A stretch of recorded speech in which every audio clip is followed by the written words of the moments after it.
Welcome back, everyone, to another deep dive. Today we're heading to Bangkok, Thailand. We're looking at a really iconic building, one that's, totally changed the skyline there, the Mahanakhon Skywalk. We've got some great sources, a comprehensive visitor guide, and an overview of just how, well, dizzying the heights are.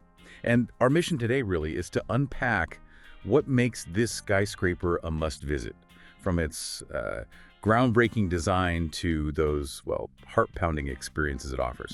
Okay, let's unpack this. Yeah, and what's truly fascinating, I think, is how the sources paint a picture that's not just about a physical building. It's like this whole journey they've designed, really designed to maximize your sense of height, the view.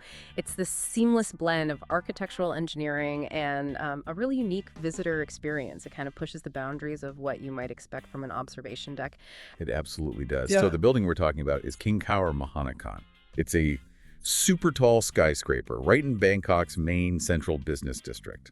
It stands at a pretty staggering 314 meters. That's 1,030 feet tall.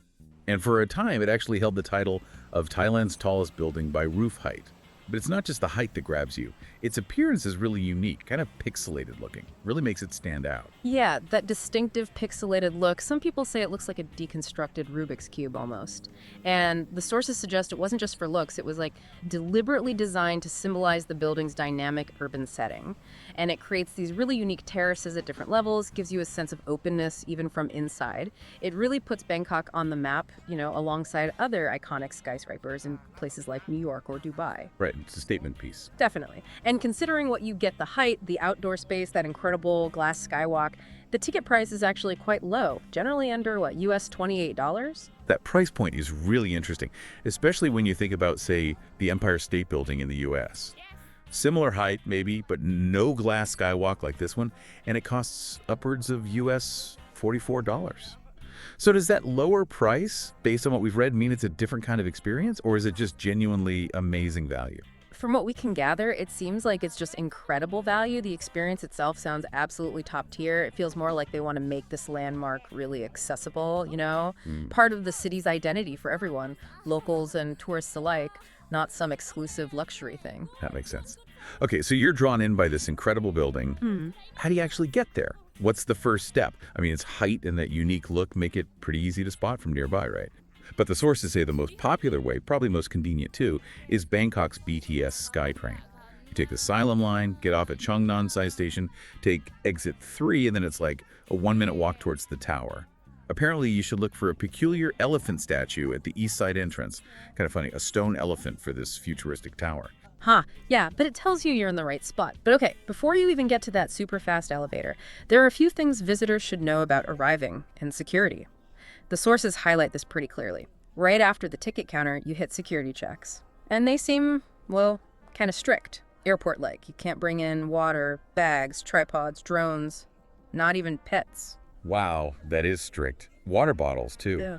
Is that typical for these big observation decks globally, or does Mahanakhon seem particularly tough based on our sources? It seems like Mahanakhon is definitely on the stricter side, yeah, compared to a lot of international decks. Yeah. Especially about things like water and tripods. It really reinforces their focus on, safety and just keeping the experience pristine. That's a good point. So after security, they even take a photo of you, which is a nice little touch. And then the journey up sounds almost as cool as the view itself. You walk through this futuristic corridor, builds the anticipation, Then you step into a high-speed elevator. Into this.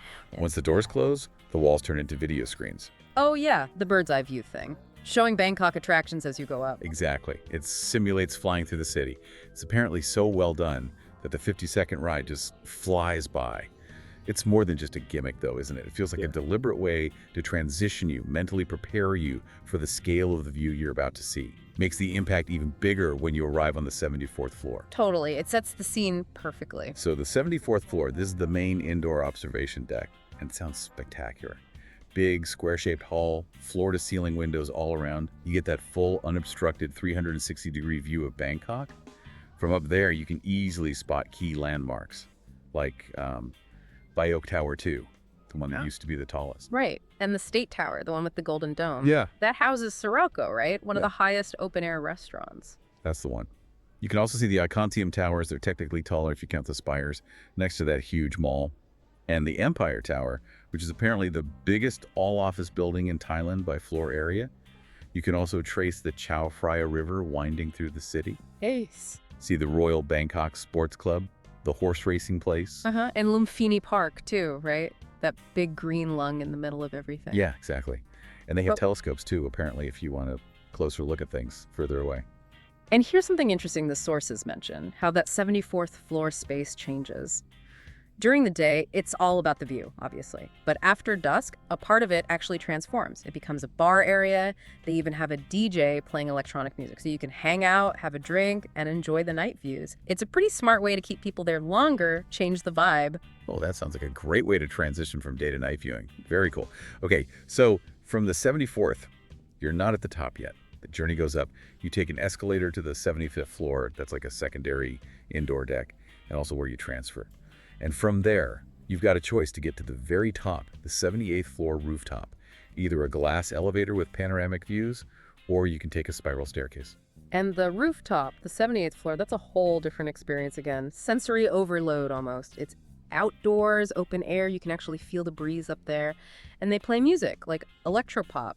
One source mentioned Go With It by Oliver through speakers around the terrace.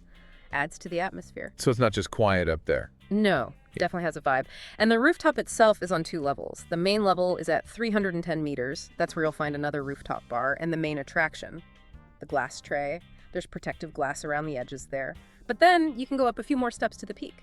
That's at 314 meters, the absolute highest point you can reach. And up there, no glass barriers, just a handrail, so you get completely direct, clear views. Wow, okay. So the views are even more unobstructed from the peak. Exactly. And from the peak, you get a really good view of Bang Krakow. They call it Bangkok's Green Lung. It's this huge patch of jungle right across the river.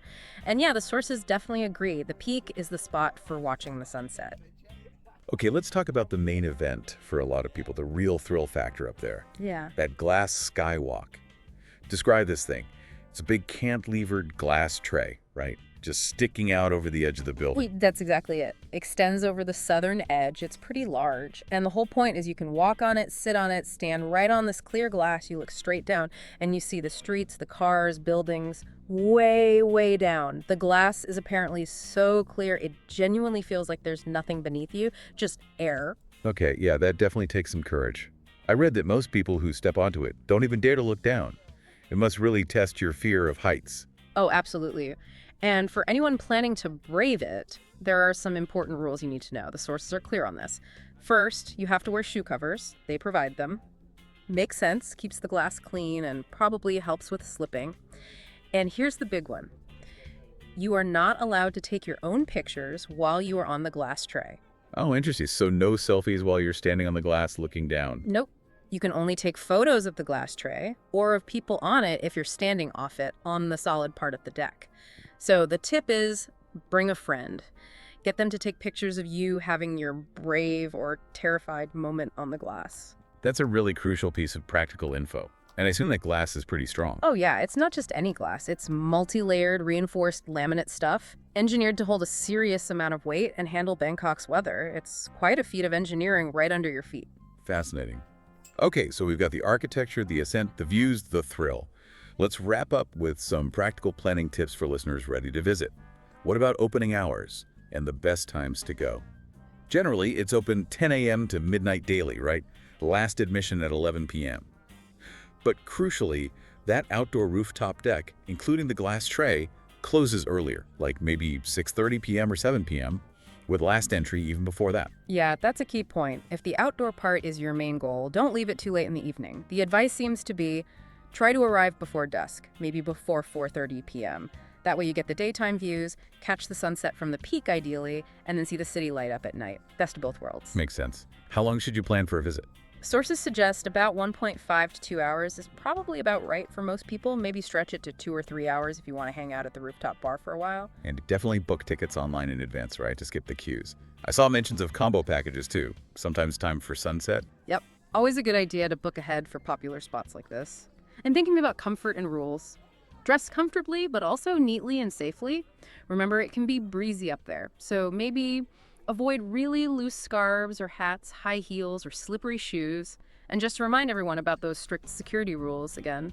No bags, backpacks, no outside food or drink, no bottles, tripods, drones, pets. but they do have lockers available, which is good. Okay. Any tips for avoiding crowds? Standard advice, really. Weekdays are generally quieter than weekends. Earlier in the day is usually better than later, especially avoiding weekend evenings. And definitely check the weather forecast before you go. If there's bad weather, like heavy rain or storms, they might have to close the outdoor rooftop deck for safety. You'd usually get a rain check ticket to come back another time, but probably not a cash refund. Good to know. What about accessibility? Seems really good on that front. It's fully wheelchair accessible on all levels. Families are welcome too. Kids under 3 get in free. Ages 3 to 12 need an adult with them, and the adult needs to be 20 or older. Got it. And besides the skywalk and the views, are there other experiences? I saw something about a Paradrop VR, a virtual reality thing. Yeah, the City Flight VR experience. Looks like a virtual paragliding simulation over Bangkok. Adds another layer of thrill if the real height isn't enough. And that hydraulic glass lift taking you up to the very top levels is an experience in itself. And it seems easy to combine with other attractions nearby too, like Madame Tussauds or Sea Life, or maybe a river cruise. So when you're finally done, how do you get down? You take the glass elevator from the rooftop back down to the 75th floor. Then you can choose to go back to the 74th indoor deck or head straight to the ground floor. And the exit route takes you through. Guess what? Let me guess. A duty-free shop. You got it. A King Power duty-free shopping area before you finally step outside. But one last tip from the sources. Once you are outside, especially at night, remember to turn around and look back up at the tower. The way it's illuminated, dynamically changing, it's apparently quite a sight. Really adds to the skyline after dark. Okay, so what does this all mean? We've just taken a pretty fascinating deep dive into the Mahanakhon Skywalk. We've unpacked its unique architecture, that immersive journey upwards, the incredible views, and of course that heart-stopping glass tray. It really is a remarkable blend of cutting-edge design and pure sensory adventure, isn't it? It really is. And it leaves us with a final thought, a question for you, the listener. How does experiencing a city from this kind of unique, elevated perspective, feeling the wind, seeing the sprawl, maybe even testing your nerves, how does that change your understanding of its scale, its energy? And maybe think about what other iconic cityscapes around the world might offer a similar blend of, architectural wow factor, genuine thrill, and that panoramic insight that really captures the spirit of exploring a modern city, something to ponder.